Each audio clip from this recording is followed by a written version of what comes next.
Hello, my idiom lovers. This is lesson number 2 with number and quantity with idioms. So the first lesson you can catch a link at the end of this video. It was on timing, and this lesson is on number and quantity. And there's 9, so I'll break it down in 3, 3, and 3. The first one is pretty cool. I'm going to explain a little bit. We have at least and at most. At least is meaning minimum. At most means maximum. So you can put it in front of the noun that modifies the noun, or you can put it after. And here's some examples. If I say, I have at least $20 in my wallet, what does that mean exactly? Well, it's minimum $20. There could be more, but there's not less than $20. So that's at least $20. There's 20 or more. Minimum is 20. At most, I have $20 in my wallet.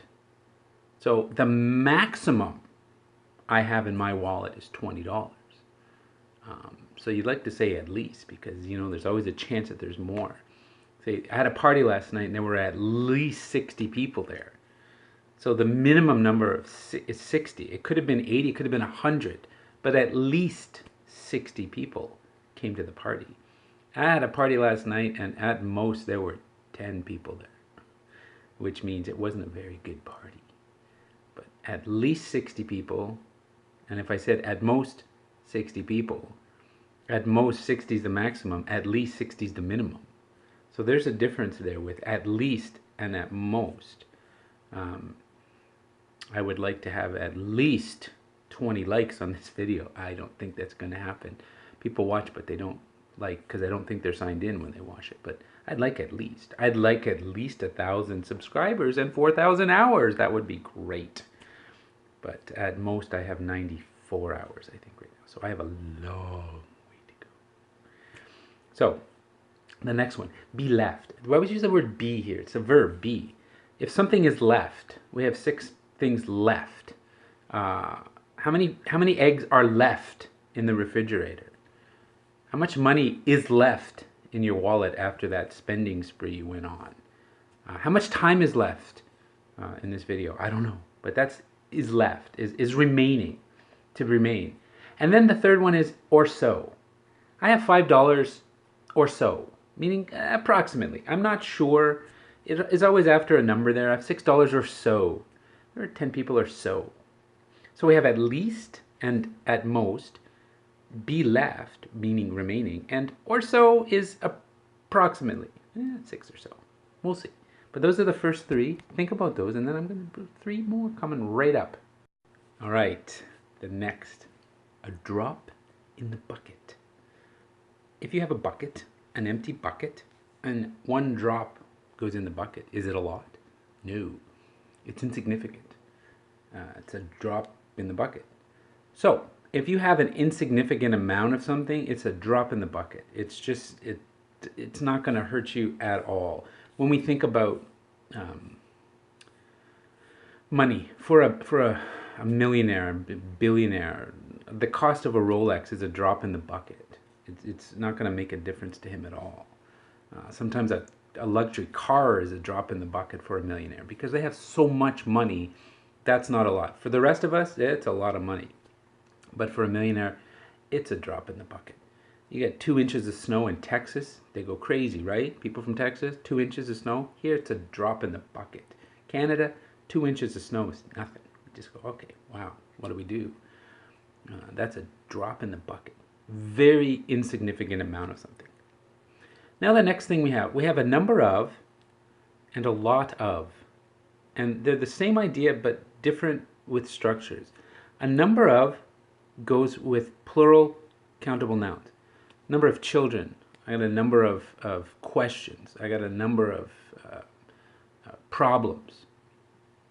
It's many of them. There's a lot of them. I got a number of questions after watching the debate. It goes there. A lot of can go with singular and plural, countable, uncountable. A lot of children. I have a lot of questions. But you can have a lot of money and a lot of time. I didn't get a lot of sleep last night. So a number of and a lot of, they work together, but they're used with different structures, and it means a large amount.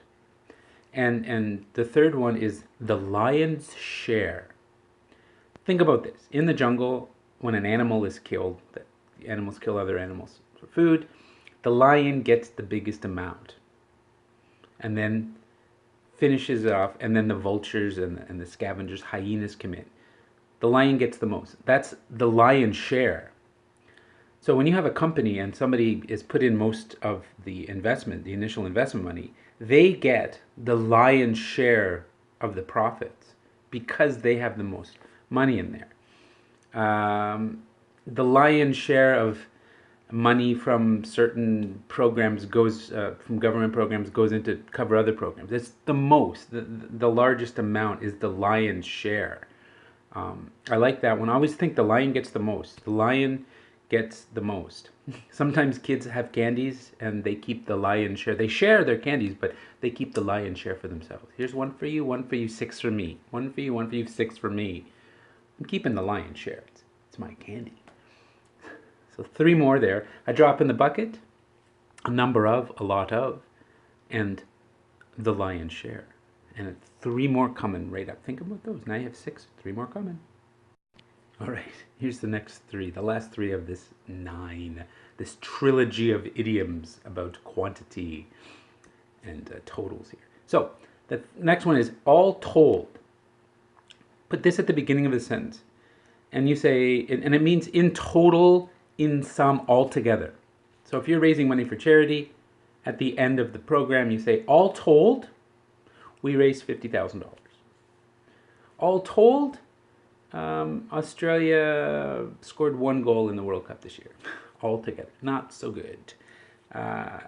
All told, there are 14 departments in our school. Altogether, summed up, all told. The next one's good. Pile up. Pile up means to accumulate and to remain unaccomplished. And when we talk about work, your work piles up. If you don't have a lot of time at work to do it, it piles up, and then you have to catch up, on your work. But emails pile up. My wife takes a holiday for a week sometimes. She takes her holidays.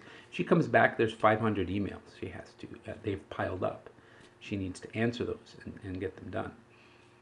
Work piles up. It's usually mail. Sometimes if you're sick, the household chores will pile up, and then you have to do them all in the weekend. So if something piles up, think about a pile of things, a pile of clothes. It gets higher and higher and higher. But your emails pile up, your work piles up, your chores pile up. They're not finished, they're not done. And then finally, to come up short. If you had a goal to reach and you didn't reach that goal, you come up short. Just not quite enough. We wanted to raise $30,000 for the charity. We raised $28,000. We came up short. $28,000 is a lot of money, but we came up short. Sometimes if people work at a store, they have a business and they count the money at the end of the day, they come up short. Where'd the money go? I don't know.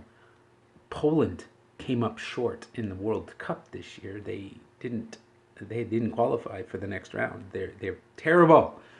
They're awful. Here's a joke for you. What's the difference between the Bermuda Triangle and the Polish soccer team at the World Cup? Don't tell my wife this joke.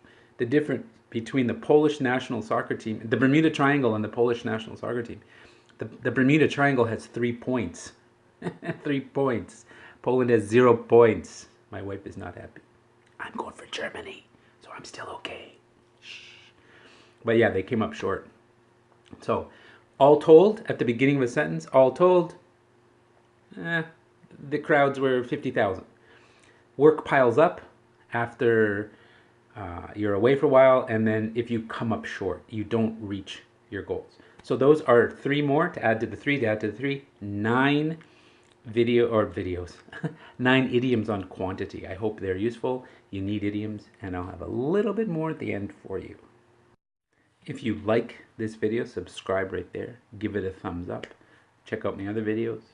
I got some jokes, I got some stories, I got some dot-to-dot drawings, which are kind of cool, something a little different. Subscribe and like. Trying to get 1,000 and 4,000. It's tough, but with your support and your friendship, I think I can make it there eventually. We'll see what happens. Anyway, little review with some of these. So, did you do a number of things on your vacation last year? What did you do? Did you do a number of things? Did you do a lot of things?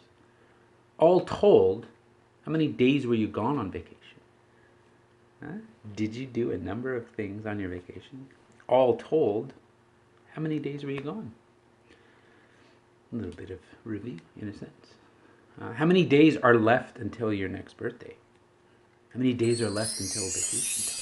You got a vacation coming. At least how many days do you have? How much money do you have in your wallet? I have at least $20.